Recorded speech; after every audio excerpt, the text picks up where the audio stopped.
Before Samson was ever born, his life was marked by destiny. Israel was suffering under the oppression of the Philistines, and the people cried out for deliverance. In response, God chose a child, still in the womb, to become a warrior unlike any other. A Nazirite from birth, a man set apart, a man who would be filled with supernatural strength. An angel appeared to his mother with a message. "You will have a son, and he will begin to deliver Israel." Samson grew, and the Spirit of God came upon him with incredible power. His strength was legendary, strength that could not be matched by any man. He tore a lion apart with his bare hands. He struck down entire groups of enemies with nothing but the jawbone of a donkey.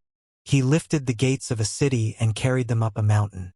He was fierce, fearless, and unstoppable. But Samson's greatest battles were never against the Philistines. They were against himself. Despite his calling, Samson had a weakness for the very enemies God had called him to fight. He was drawn to the Philistine women, drawn to the wrong relationships, drawn to decisions that slowly unraveled his purpose. Samson's story reminds us that a powerful gift can't protect a person with an unguarded heart. And then came Delilah. The Philistine leaders saw an opportunity. Samson seemed invincible in battle, but vulnerable in love. They approached Delilah and offered her silver to uncover the secret of Samson's strength.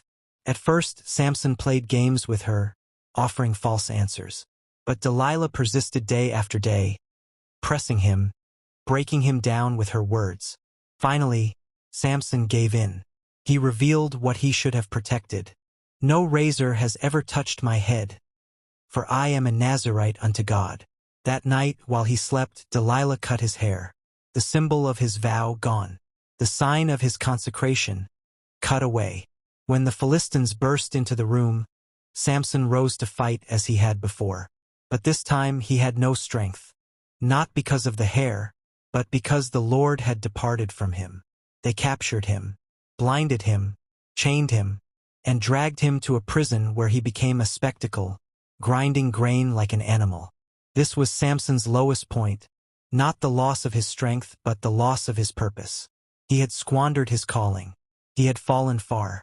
But even in the darkness, something began to happen. Something small, something symbolic. His hair began to grow.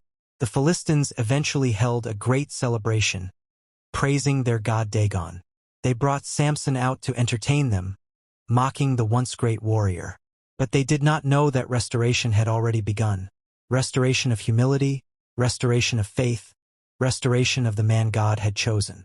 Blind, but finally able to see spiritually, Samson prayed a prayer he had never prayed before.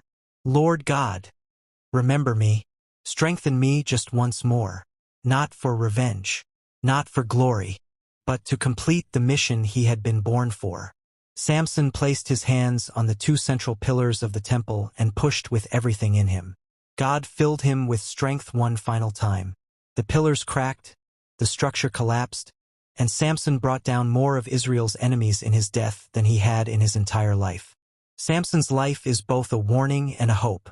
A warning that gifts without character lead to downfall, but a hope that even after failure, even after weakness, even after regret, God can still redeem a life surrendered back to him. Samson began his mission with strength, but he completed it with surrender. And in God's eyes, surrender is the greatest strength of all.